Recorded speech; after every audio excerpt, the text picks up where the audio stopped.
You are listening to the new man beyond the Macho Jerk and the New Age Wimp. Your host is men's coach Tripp Lanier.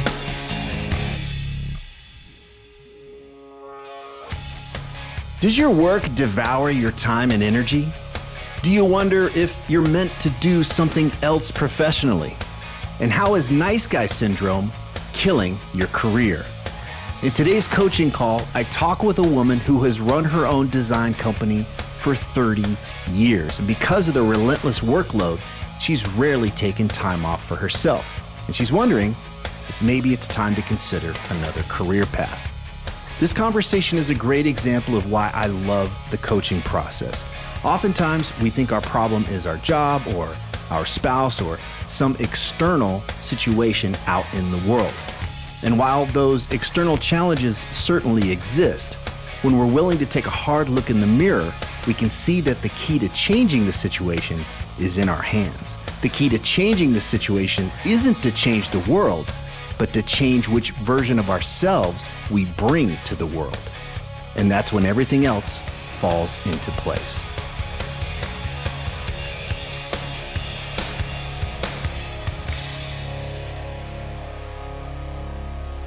In terms of expectations around coaching, this coaching's not a quick fix. It's not one and done. And a single conversation, the way that I work with people can be for years, but we're not working on like solving a specific problem. It's more of a way of being or who we're bringing to the world. So I say that because sometimes somebody might enter into this conversation like, wow, I'm going to have this conversation and then everything's fixed and done. If that was the case, I'd make a lot more money. I'd make a lot more. Yeah. So I want to just say for myself and also for you too, that we can let go of any expectation that anything has to happen today, that I need to look good or you need to look good or I need to perform or you need to perform, that we can be messy and it could just go completely upside down and I'm okay with that. And that's awesome. Okay, great. Oh, right. Yeah. Pressure's off. Yeah. And back to it, like whatever shows up today, just take whatever works for you and just toss out whatever doesn't. So sounds good. Good. All of that out of the way. Now we can have some fun, right?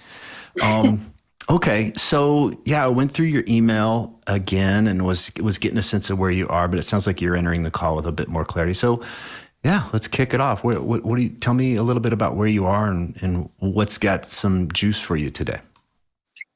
Yeah, I mean, when I saw your invitation email, I thought, what I might bring to the table is potentially pretty universal, particularly for people our age, people that have been in a career for a huge chunk of time.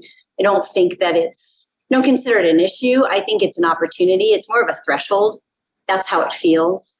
So my question essentially could be phrased, I guess, a million ways, but in looking at career, and I'll kind of give you two pieces of, I think, important nuggets here. The career part being how I spend my time, how I make money, probably how I'm perceived in the world in a lot of ways in terms of interacting with people. Oh, this is what I do. That's how you kind of tend to kick off conversations with strangers, whatever. It's 30 years of doing pretty much the same thing on a pretty intense level, managing a lot of, high dollar projects that have liability financially, in the world in terms of things that are getting put out there. Never really taking a break. Like I was thinking back, maybe a couple 2 or 3 week vacations in 30 years, but there's never been like, I'm going to take a sabbatical. I'm going to, I've tried, I've thought about it, but projects just overlap and continue, and it's a fast pace. And so there's always a bunch of things happening at the same time, a bunch of deadlines getting met. And as soon as one gets met, another one's next in line. And it just sort of continues. And 30 years later, I'm like, I'm doing this still. It's the same picture, which is interesting. So this question is about career, but it's not, because you could probably insert X career type and it would still be the same conversation. And that is, am I on the right track to continue to do that expansion, that self awareness work, being in the world? Or is there something more that hasn't been considered?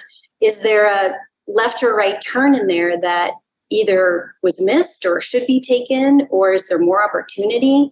Would I be a bigger, more expressed person if some aspect of creativity or just the way I spend my time was redirected? So it's as much about the what, but mostly about the how, and mostly about opportunity. And when you don't ask the question, you don't get any answers. And it's interesting because I think it's probably a little easier for a conversation like this to go, if I don't like this, I'm unhappy here, this isn't working, kind of gives a focus, but none of those are at play. Everything is actually going just fine. But man, I am busy, and the deadline thing is non-freaking stop. And you just kind of think, oh my God, wouldn't it be great if I just had like a month and all I did was ski? Or, well, if I could just slack off and just have a good time, that would be really cool. But it just kind of can't seem to happen or fit in there. So there's the superficial side but I wanted to make it very clear that there's really this understanding of not exactly why we're here, but that I know it's not really about the stuff. It's not really about the what, Okay. And the how is super important. How I get up every day, how I spend my time, how I approach people, what I can bring, what I can give, what makes my heart feel full. That's ultimately the most important thing. So hopefully that sets the stage a bit. Yeah, let's zoom out, see if I am tracking this. So you've been in this career for a long time. There's a pace to this career, which is, as you describe it, sounds rather relentless. There's not a obvious place to take breaks and slow down. There is this sense that there's something else for you in your life, Possibly. beyond just this train that you've got going on professionally and the identity that you have professionally going on. And as you describe it, there's the what you're doing, and then how you're doing it is very important. And the question I wrote down as you were talking was more of who you're being. Who are you bringing to this? And maybe it's a deeper question of who are you? It's like you're waiting for permission to be someone else or to be a different version of you. If things were to slow down, or you were given permission, if something were to miraculously shift, you would have permission to then be whom? Right, exactly. And I feel like that is quite broad. It could be a lot of cool different things. It doesn't feel limiting. It doesn't feel scary. It feels more like a space that doesn't currently exist. Kind of the way you just said it. If miraculously you were given the opportunity, that's the space, right? Yeah. What if we were to play with that today? Like, who is there, who in you is waiting to be expressed in how you choose to move through the world, or whatever you choose to, whatever, right? I think there's a way to make this really complex, but it's really just, I think this is universal. It's like we're kind of waiting for one day I'll be given permission to be who I really am. And this can show up with my partner is in the way, my career is in the way, I'm in the wrong town, I don't have the right community. I hear different versions of this. And there's this obstacle, and it blocks me from being who I am really here to become. Yeah, maybe, potentially. So I think that there's a piece in there. And I will clarify, though, that every day when I show up to a project, I don't have that on hold. I fully show up as me, and I fully feel like I'm me. I'm just doing this version. It's this puppet show versus whatever it could be, but I'm fully showing up as me. I'm not holding back. I don't feel like there's a me that's out there that hasn't quite shown up. I am using this current career opportunity to be fully expressed, and I absolutely am. So there isn't a wanting or a waiting in that regard. There's an element here that as we're talking that it sounds like there's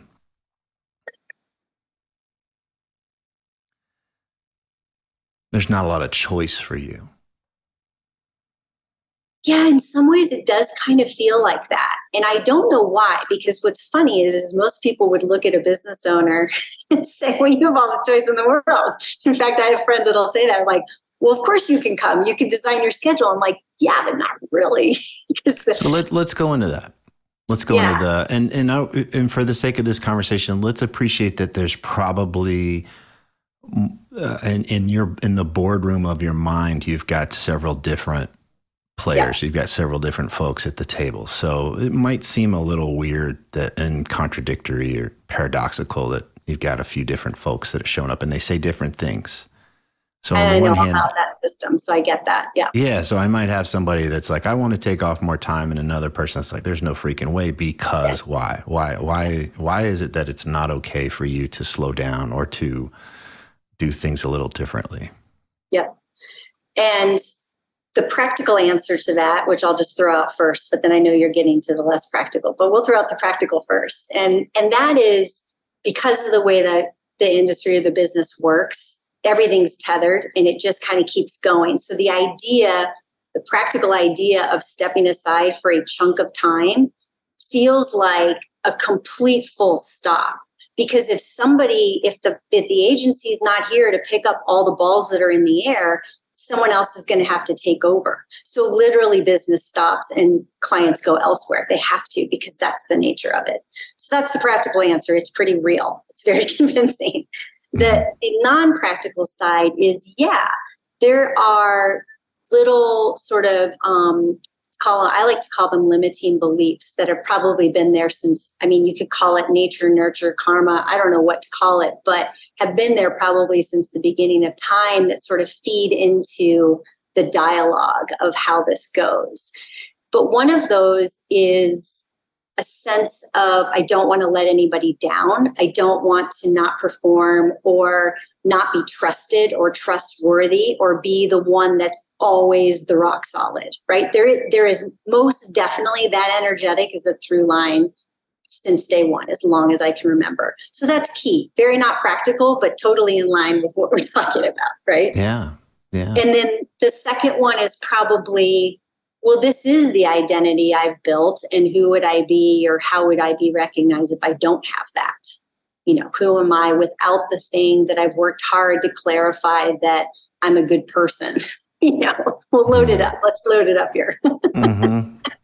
Yeah. Which, is pretty darn common, especially in our modern world. And I say that out loud, and it's not literally true, but to some extent, I'm sure it's absolutely true in a fear-based prerogative that's like, kind of fueling the what if underneath. Because I could sit here and tell you, no, that's not true, because I don't really think that way. But that doesn't mean it's not fueling some ulterior motive in the background. So I think those two things, pretty common themes, are playing in the background of how not to get off the train. Here's why. Here are two solid reasons why you will be screwed. Right? Yeah, you can't leave because your clients will have to go elsewhere. They will just have to. And they'll think I'm a slacker and like those, that piece that says I've let you down. Right. I think more importantly, the energy behind what that says. Right. Got it. Yeah. Anything else? No, but I think those are probably pretty strong. You can roll with those. I know how you work. You're smart enough. You've already done you've gotten yourself to this point. Mm-hmm. And what do you think's in the way?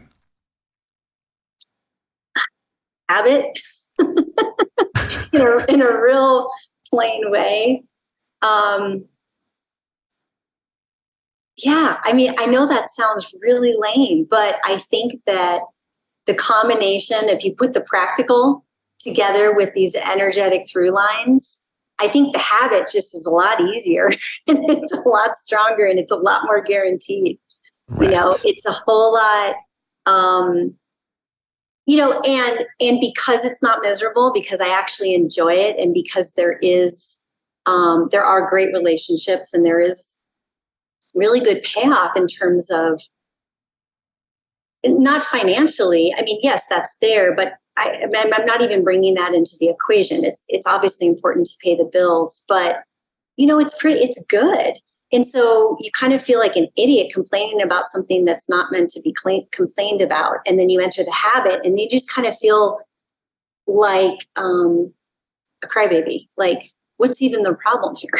But it comes back up again. And you're like, oh, there it is. There's this thing wanting to know what else is out there, or how I could be better or more fully expressed without this structure. And so I know it's real because it pops back up, even though I can talk around it and say, okay, well, it's a habit and it's pretty good. And so why are we even questioning it? Here we go, round and round. Yeah, sounds exhausting. Exactly. Well, what I do notice in this dynamic, and if we are back to the who are we being, who we're being in this dynamic is defensive. So I'm my focus and my energy is more about what could go wrong, and it's not that bad. So just shut up and stay on track. Like, just stay on the train, and then I'm going to get better at managing the discomfort I have of being on the train. But it is more, as it occurs to me as we're talking, is it's more of a defensive posture instead of, okay, this is a challenge. This is an interesting challenge. This is a design challenge. Yeah, it is that. It definitely is that. Huh. This is a design challenge. So I first off, I have to believe that it's all or nothing. Mm-hmm. I have to believe there's some rigidity there. I have to believe that. Yeah, for sure. And I've got to believe a lot of things in order for that to be the case, for everything you just laid out.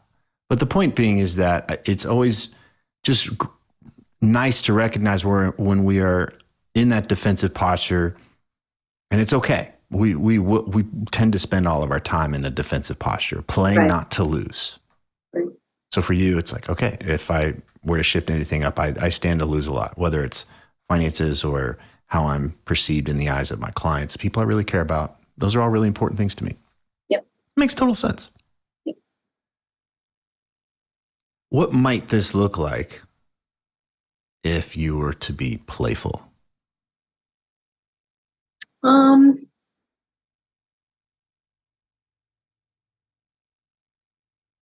Today, what would that look like? It would have to start with saying no a lot and being okay with saying no a lot. Yeah. It would have to start there because I have to create some space within which to play. Because right now there isn't any extra space. It's pretty all well accounted for. So playfulness requires open-endedness and space, and which is going to require a no. So I have to first start getting better at saying no. Okay.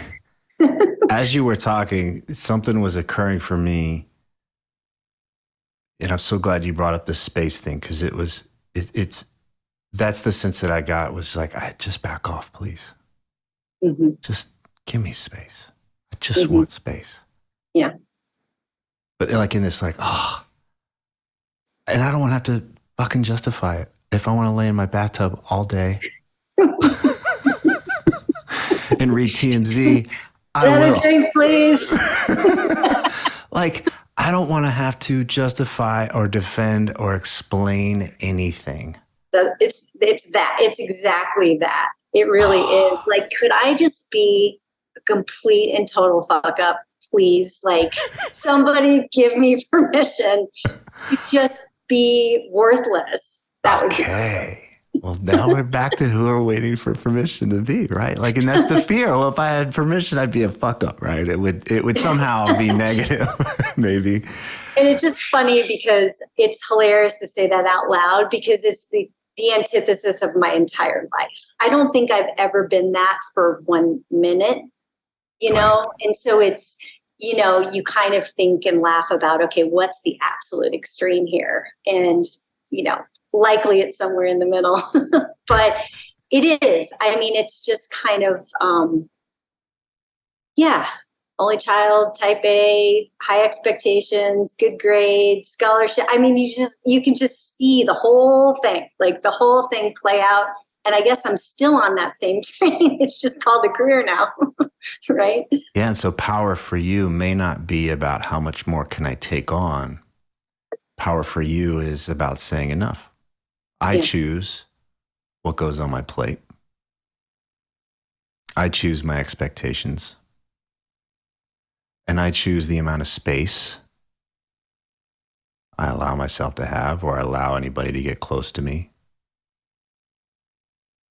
And if I don't want it, I don't take it on. And it's okay. I have nothing to apologize for, nothing to defend, nothing to justify, nothing to explain. Yeah. This is who I'm waiting to be. Yeah. Yeah. And I guess the answer lies in given that, then what? What arises? Okay. Well, first, right, it's easy to jump right into, well, that sounds really unsafe. That sounds like I'm going to blow everything up. Right. Right. Okay. So how about just for a few minutes, we give ourselves permission to, like, we're not going to do anything with this, but I just want to give the space for this part of you to show up and just exhale. Yeah. It's okay. I've had enough. Yeah, for sure.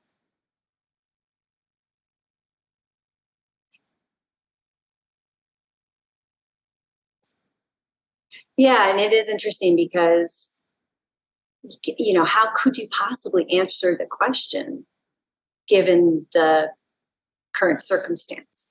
It's impossible, right? The question that I'm asking, no wonder it keeps coming back because you can't answer it in a container that's full. Because the very nature of the question is not really, like, you know, to my point, it's not really the what, it's the how, and how can only be free when there's space for it. And so the how just doesn't have any bandwidth or amplitude. It has nowhere to sort of grow or stretch because it's contained within, you know, the original problem, if you call it a problem, right? The definition of insanity. Whatever, you can't solve the thing with the original mind that created it. Yeah. So now we're living in a place where you said it was no, but being able to say no, but it's really about saying yes. And there's I was some sex thing. I want to trust your no. If in order to trust your no, in order to trust your yes, I need to trust your no. Interesting. So if I'm testing boundaries with my partner or vice versa, that yes is only valuable if I really understand that your no means something. Yeah. Yeah, I guess I like that because it really shows the entirety of it. Not just because I think my danger or the defensive pitfall would be to not disappoint somebody. So therefore, a yes or no without the full spectrum is going to be perhaps sugar-coated or, you know, somehow contrived to fit back into that expectation. You know, myself setting it up, of course. But so if we come back to what your yes would be, on one level, it's like, I just need space, really, but it might help to come back to, what am I really a yes to? Yeah. So the space would allow or empower you. And it might just be, I want to sit in a jacuzzi all day, like, or whatever. Well, and I think that's the exploration here, because a career of 30 years may not even look the same if there's just a damn break, right? Mm-hmm. Coming back to it at some future point would not, it's not, we're not precluding that it has to be all or nothing here. It could be as simple as just having space or taking a break changes the appearance of it all and breathes new life into it or whatever. So, Or being in a relationship with anyone or anything where I get to say no. Right. So if I'm in a relationship with my partner and I know it's safe to say no, right. I know that doesn't mean that the relationship ends. Same thing with my client. Yeah. It's funny that you say that, because I was actually reflecting back on a client who happened to be a really good friend. We're not peers, but she became a really good friend in the work that we did. And the one time I said no was a total disaster. It was really interesting. It fed right into the expectation and the energy of what I've assumed all along. And, I'm willing to say that perhaps on some level I set that up. Yeah, we train people how to treat us. Yeah, exactly. Because if that's how I look at myself, how would I be able to bring any energy differently to me? If I'm not allowing myself to say no, and when I finally do, and I have a hard time doing that, and somebody treats me in the way that I was afraid of, in some ways I brought that on. Not in some ways, I think in all ways I brought that on, right? Because how I view myself is how someone's going to view me, right? Yeah, if my time doesn't matter to me, I'll piss it away. You can have it. Right. And if you feel entitled to my time, you're going to be pretty pissed off when I finally, the one time, right, come out and try to take that back. Right. So if I've trained the world to be entitled to my time, to my energy, to my attention, to my focus, and I've trained myself to not view or value my own time, my own energy, my own focus. Right. That's a tough one to get out of if I'm not willing to shift who I'm being. Right. Yeah, and that goes back to those limiting belief threads since the beginning of time, where if we set ourselves up and come into the world with those energies, that's how we'll be met, right? We can look at them as choices too. Oh, for sure. Because I think it's not like they can't be changed, but gone unnoticed and brought into every situation, that's going to be the underlying thing. Yeah. Right. So we're creating some space here for you to have a no, for no to be allowed. We're giving space for that to be a yes for just you at this point. Right. Like whatever the hell you want to do with your time, energy, because it's yours. Yeah. It's your freaking birthright. Yeah. And then I can expand that because details matter, right? Because I'm really good at doing that on the weekend for the most part. And I'm good at doing that at the end of the workday whenever I call that, or in the morning before the work starts. I definitely am not boundaryless. I do not check email on the weekend or at night. I don't take my phone to bed, like zero of that. Like I'm very clear. It's within the container that it all shifts. Within the container of work, what I call is the beginning and the end. I have to I think maybe what I've done is I've said, okay, you're granting yourself all this clarity outside of work. But once you get in this container, it's like complete vice grip. Wow. Right. It's like, okay, great. Yeah, play all weekend. Fine. But once you get to Monday at whatever, then all bets are off. And that's when no doesn't happen, or that's when choice is out the window. And that's when, Wow. So I think that I have to be very clear that, great, keep doing it and have those boundaries, but then really look at it within this defined container. You have to open up that one, and be super willing to not defend it, because I think I've created the parameters that look like they work for all intents and purposes. Because I have a great time on the weekends. No problem. but that's just 2 days. I think I need more than that. So there's a role you play to be, I won't use the word successful professionally, but there's a role you play to be safe professionally, to keep your clients around, to keep the work coming in. And what that role requires is that you believe you won't be okay if you were to say no, or you were to somehow push back, that in that domain, the role you play allows your clients, the people that hire you, to have a lot more leeway than what may be working for you now at this stage of life. And so the word that I want to introduce here, because you seem to understand this when you allow yourself some room outside of your professional world, but the word is wholeness, right? So I'm allowed to be whole out here, and I'm allowed to say yes, and I'm allowed to say no. But over here, I won't be okay. My okayness is attached to their checkbook or their approval or opinion, whatever it is. But that's where essentially my wholeness, my ability to be okay, suddenly goes out the window, and it's attached to them now. Yeah, something like that. When in actuality, I have a skill set that can help people. And I choose to work with people where it's a two-way street. I get to be all of me, and I'm here to be of service to them. But there's also some really clear boundaries. And I make new agreements with myself. They may be difficult for certain clients, and that's a good way to filter them out.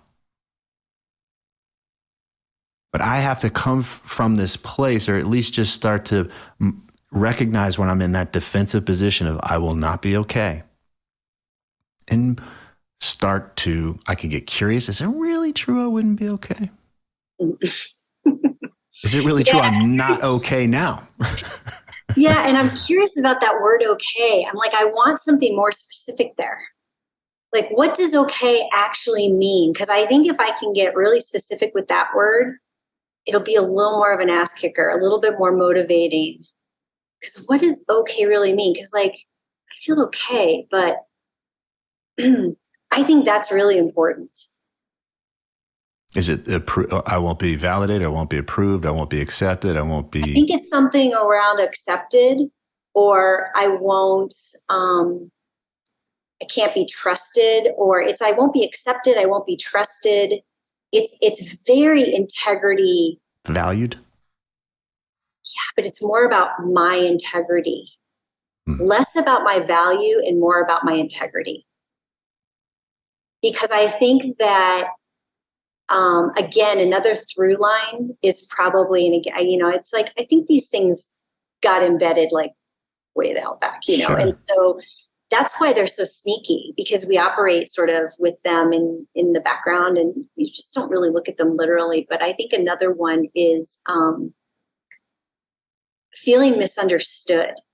So like saying no and being very clear and okay with the fact if somebody else misunderstands my integrity as to why I'm doing that, you know what?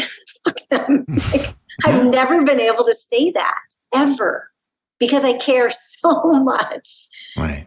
And it's not that I care about my self-image. I really care about the integrity of the whole thing. Like, I don't want them feeling hurt. I don't want them feeling a sense of pain or discomfort. Like, I think, a well-founded thing. It's not purely in my own self-preservation. It's very much idealistic, even altruistic, dare I say that. And being misunderstood and being not accepted or lack of, that mistrusted, or those all feel very fragile in that room.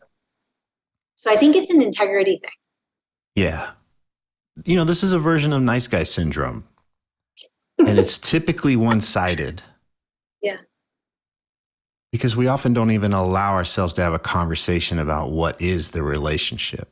It's assumed. I'm 3 steps ahead of you so that I can't screw things up. Yeah.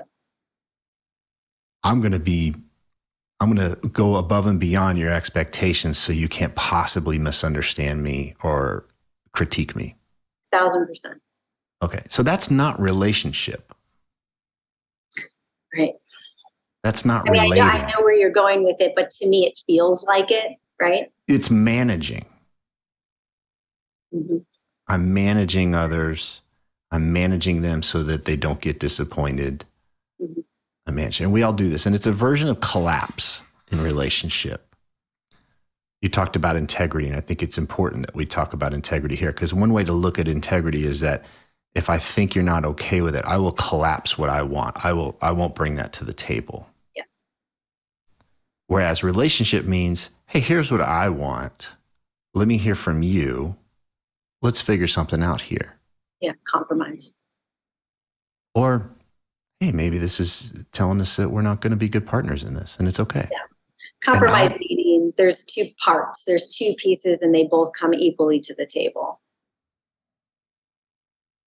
But if I am not allowed to have my part, and it's only about making sure what they think and feel and is managed, I may actually never even talk about what they're thinking and feeling because I'm assuming. And what tends to happen in those relationships is we overfunction and overdeliver, and the other person's just like, geez, this person's like really going. I was happy with version 1, but they did version 7 and they're still going. Yeah. Okay. So I want to point that out because that's part of the relationship. And when we talk about how it is sitting down and saying, here's what I think would be cool. Here's what works great for me. I think it would work great for you, but I want to hear from you.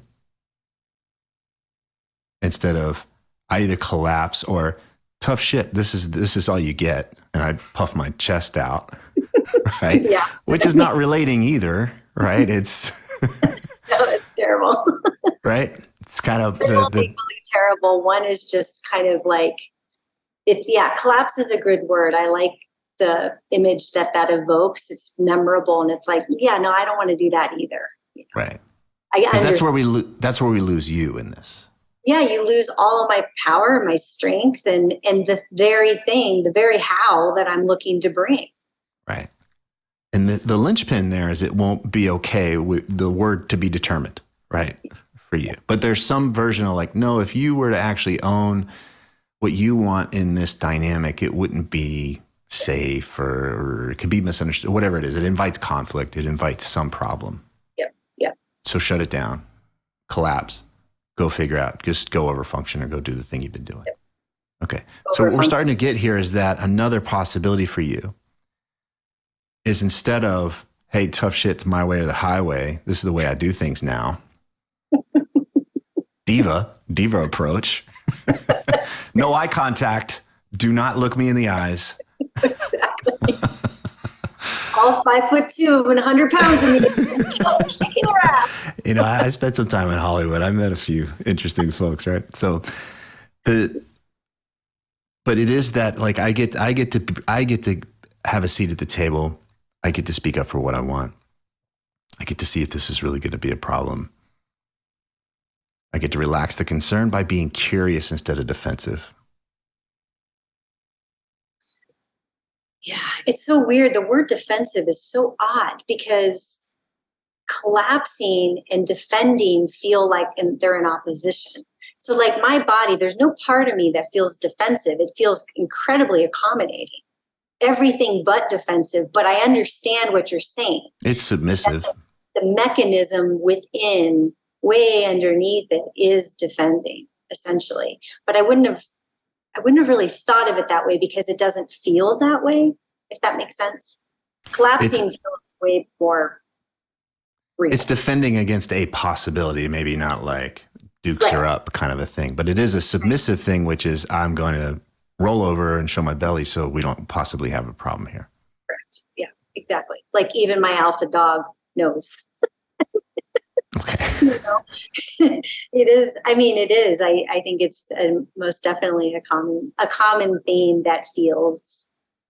Yeah, it's so weird to hear that word. I don't know why. That's like it's triggering in some way, probably in a curious way of like, man, like where does that stem? Like, what is that? Or when does that start? Or how could I recognize that? Like, what is the it's pivot? power.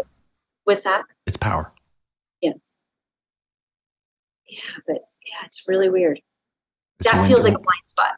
Just to throw that out there, it feels like a blind spot because I can picture all of it. I can feel all of it. But that one piece feels like a blind spot because I'm like, what is that? It's like a black hole of something. I don't know what that is.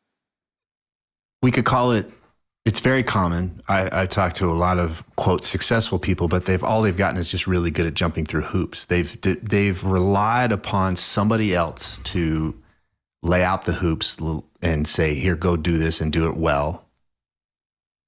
Meet these expectations. We'll have a review for you after the fact. You'll get a check for it. You might get a bonus, and you get this series of, the path is laid out for you. Just do well, which is a lot different than, what is it that I'm really wanting today? In this dynamic, what feels enlivening for me? How I treat my body, where I live, how I move just the way I move through the world, what I'm wearing today, what projects I want to take on, how I interact with my lover, how I interact with my clients. That's all within my power. That's all within my deciding factor. There is no external comparison. There is no just check these boxes and you did it. You get the gold star. Yeah. So it's an internalized version of our authority instead of, here's the authority is outside of you. It's the client. Mm-hmm.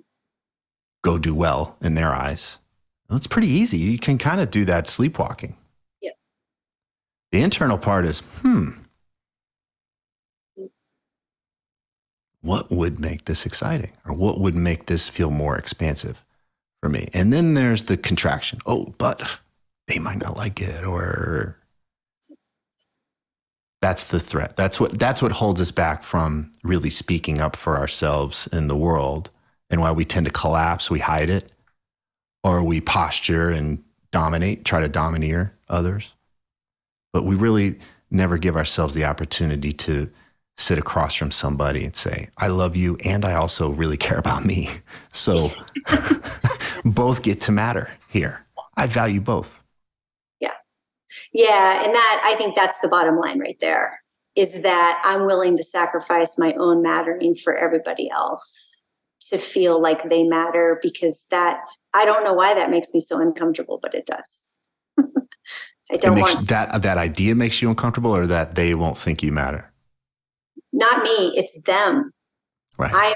I'm so willing to put my own mattering to the side so that someone else doesn't question their own mattering. Okay. Got it. The nice guy syndrome, like you said, it really does boil down to that. And there's a thread of beautiful goodness in that. I don't discount that. But it can be very haunting and completely destructive when done wrong. Yeah, it's the codependent part, which is, I'm not okay if you're not okay. Where I can be okay when you're okay, and I'm so glad I got to have this impact on your life. And I may do something and it may have a negative impact, like you don't like the project, we'll fix it or whatever. And I could feel bad about it. But I'm still on a ground level okay. I haven't gotten lost. Yeah. And that's the empowerment piece here that I'm speaking to, that comes back to the beingness of this, which is, if I can bring that grounded, centered, empowered being into the conversation, I don't have to be perfect. And I don't have to be dependent upon you to feel okay about myself. That's not the baseline, but it's in there. Because I'm okay at a baseline, and I do have the presence and the wherewithal to have what you just said, but it's somewhere in the middle, somewhere during the busyness, somewhere during the busiest, most pressured parts where that changes. And that's when we get to ask, ideally, who's sitting at the head of the table, or who's driving at that point. I might have a young part of me that's back to performing in order to be okay in that point, when I've lost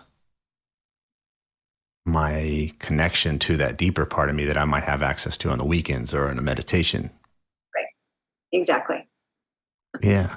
So if we zoom out, what we're getting here is that the opportunity for you to have more space, as you call it, for you to be able to have more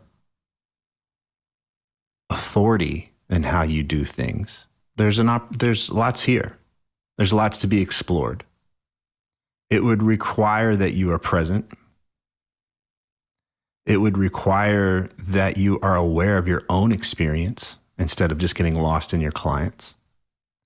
It would require that you have something that you want, that you're clear that you would want it to be different, and that you are able to speak that in relationship instead of managing other people.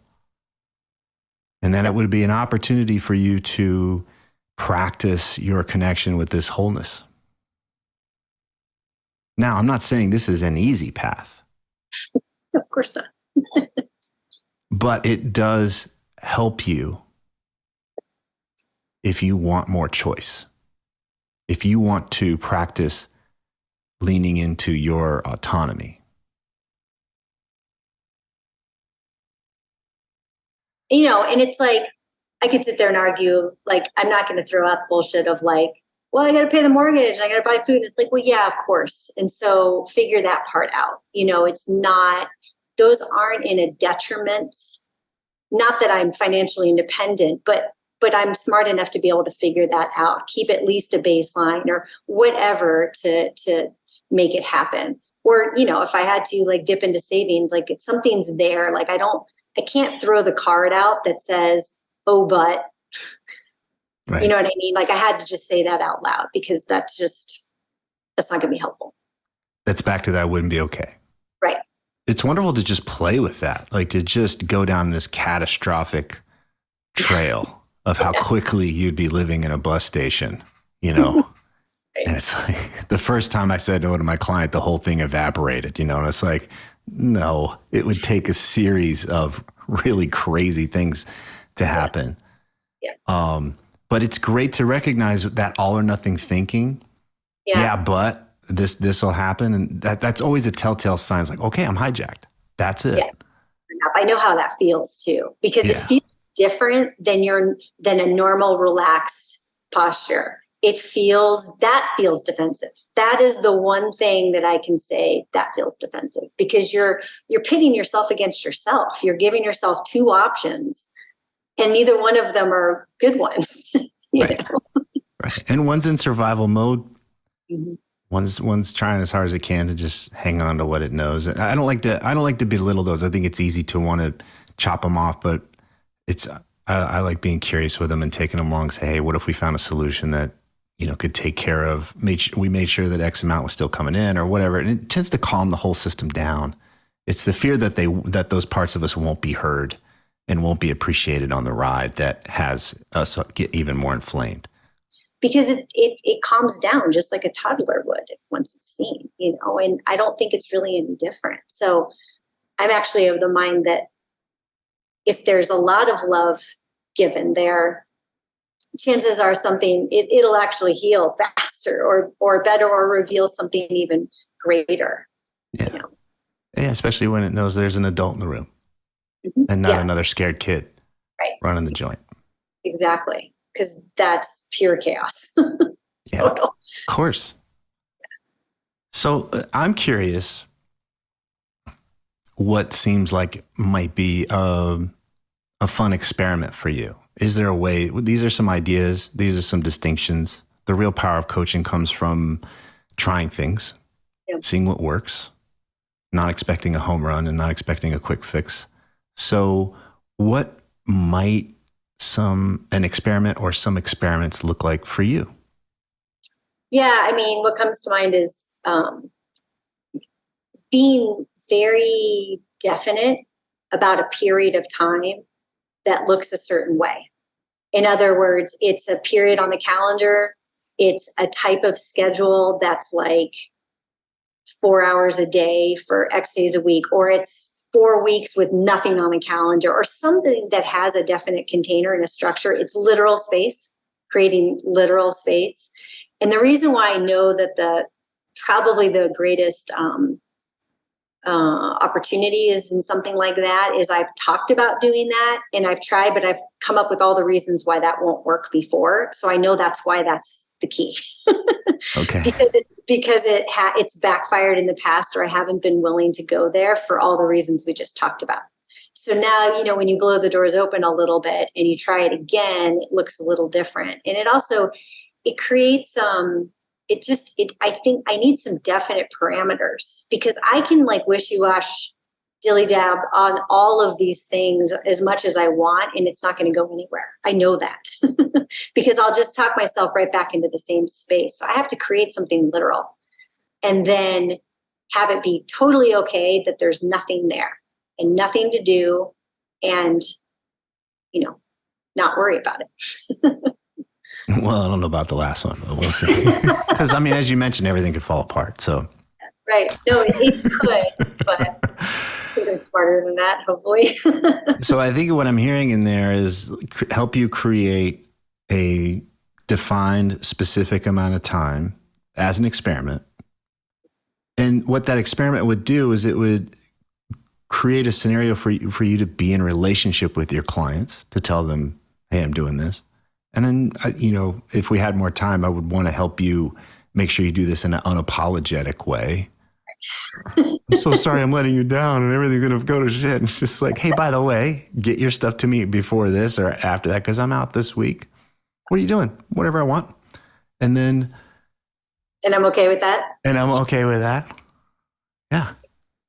That is, I think, working out a little bit of language. You're like, I'm way behind on QAnon stuff. I got to catch up on it. I got to catch up on all my conspiracy theories and just watch what people say. Whatever. A doom scroll for like hours and hours and hours. That's what I've been wanting to do. I'm going to give myself the time now. Just crazy. Okay. So what I like about this is that it will create an opportunity for you to be in relationship with people. Because I think that's where this really starts to transform for you, is those interactions where you imagine something's not going to go quite right. And then people are just like, no big deal. And you're like, oh my gosh, this really isn't that big of a deal. And you realize, a week can turn into 2, or down the road. There's just more possible when you're in relationship with others in that way. I think that's my gut tells me that's where all of this transforms for you.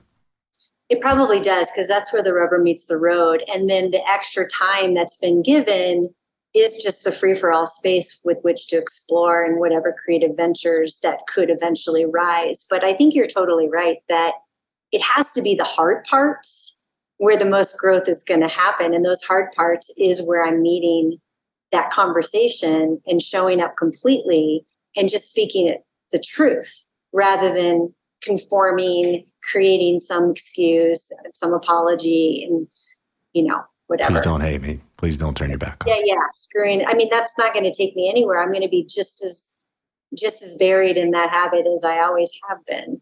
So that is where it happens. I think that literal one-on-one. Okay, I'm going to try this on, and I'm going to actually speak it out loud. Okay. Yeah. There was a women's retreat that I was aware of. I knew of people, and one of the exercises they did, they had the women were the participants. The women were the ones that paid for this, and they would bring in men, and the women there was like all these delicious foods that were there, and the women would speak to the men and tell them how they wanted to be fed. And I've told that to other women and watched them cry, just telling them that, like it was so difficult for them to say, pick up the chocolate covered strawberry and then just trace my lips with it. And it was like, I can't. I'd rather. I feel so uncomfortable right now. Okay. Yeah, this is it, right? But it's true. Can I be in relationship and own what I want and even request or propose how I want to be treated, how I want to be loved, how I want to be touched, all of this stuff. It's all coming back into this place of I matter. And wait, I could be the one who receives? Yeah. I could be the one? Imagine that. Imagine that. Okay. So here's the chocolate covered strawberry or whatever your favorite thing is. And it could be to play with. So is it, I want to help you get specific because I'd like for you to leave with something to play with today, something specific. So is it taking a week off or does that feel like I want to find a stretch thing for you, not something that's going to put you in a hernia. So I'm thinking that it could be something like a week, but it could also just be like Fridays or, create it like more like much longer term, but where I'm shortening my actual schedule, literally. And so Fridays become that day. And maybe that's the start where it's just one day, but it's consistent so that I can completely stick to it. And how about this? Why don't you take some time and then send me an email on what you want to do? Yeah. And then we can follow up with that. When would you like to send me an email with the thing you wanted for your experiment? Maybe in a week. So I want you to be specific. Oh, yes, I can do that. Let's say this Friday. Okay, great. I have a bonus for you. It could be to just play with that asking for things. Silly things. Things that you could totally do. Yes. Yes. It does. It makes me panic. Yes. That. That muscle. I could do it. I'll just do it. Versus I can relax. I can receive. Yep. Not that I need a reason or a justification to receive. Have I done enough? Have I blah, blah, blah. But that. I said, I'm not good at that. I'll work on that. So it's a skill to develop. Let's just look at that. It absolutely is. I would love to be great at that. I really would. Okay. So what if you could I say, I'm going to do 2 requests a day, as silly as they are. A day? 2 a day. Here, I love how this is the big one, by the way. This is how I know we found the spot. This just feels ridiculous. Yes, here we are. But imagine shifting this. Imagine what's possible. You're moving through the world and you are able to voice what you want. You are able to speak for what you want. You're able to ask for it and not have to defend, not have to justify, not have to, I'm so sorry. But would you do that for me? Okay. It's a big challenge. That's a good challenge. That's the one that's the shift.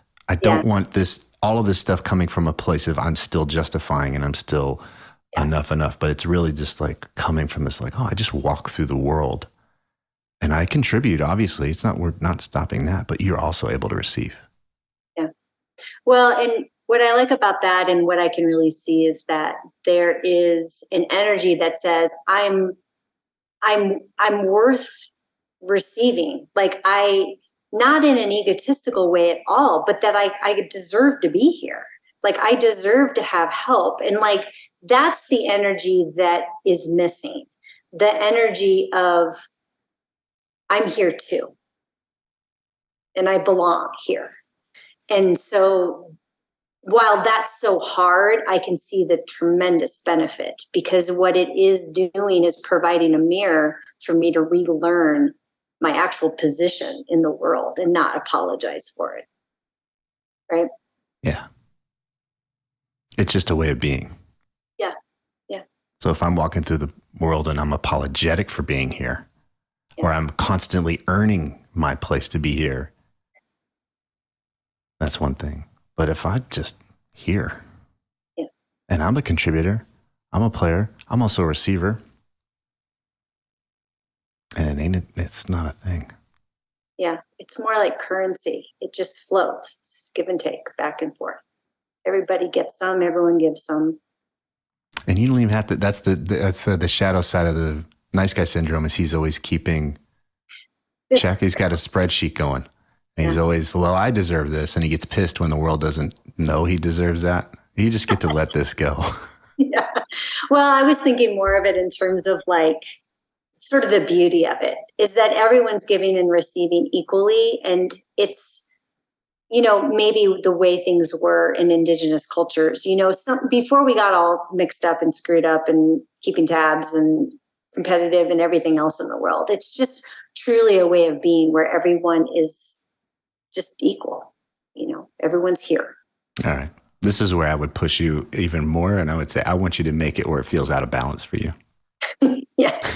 Just asking for the 2.5 eggs a day is going to be like as out of balance as it gets. Seriously, where you're like, there's no way. Somebody actually gave me $100,000 in cash today, and another guy gave me his car. They've got to stop. You got to find some like charity to turn around and give this to. Well, that does happen. I mean, I've worked with people who've had great success, and they can't receive it, and they destroy it. They blow it up. Do unconscious stuff here. So this is this muscle. This is the integrity piece. I don't shy away from it. I don't have to posture. I can just simply be here. I can speak for what I want. And I can be okay with it. And just feel that. Feel that. Ooh. Yeah. Yeah, for sure. I mean, there's no effort. That's how you know it's right. Oh, this will be effort. This is a new muscle. Yeah, once the skill has arrived, it should not feel like any effort because you're not posturing, you're not defending, you're not trying to go against your grain, right? It should feel. I'll push back. I would say watch out for any of those expectations. Like it may always feel hard for you. Okay. What if it did? Well, then that's what it'd be. So that's okay. Yeah. It doesn't mean that I wouldn't use that as I just see a lot of magical thinking around that. Like, oh, it should always be effortless. Like, no, the right thing can be hard. The healthy thing can be hard. Yeah. Hard meaning it takes effort to do that. So does defending and collapsing. So, right. Yeah. Okay. Great job. Is there anything else that would help you clarify or serve you today?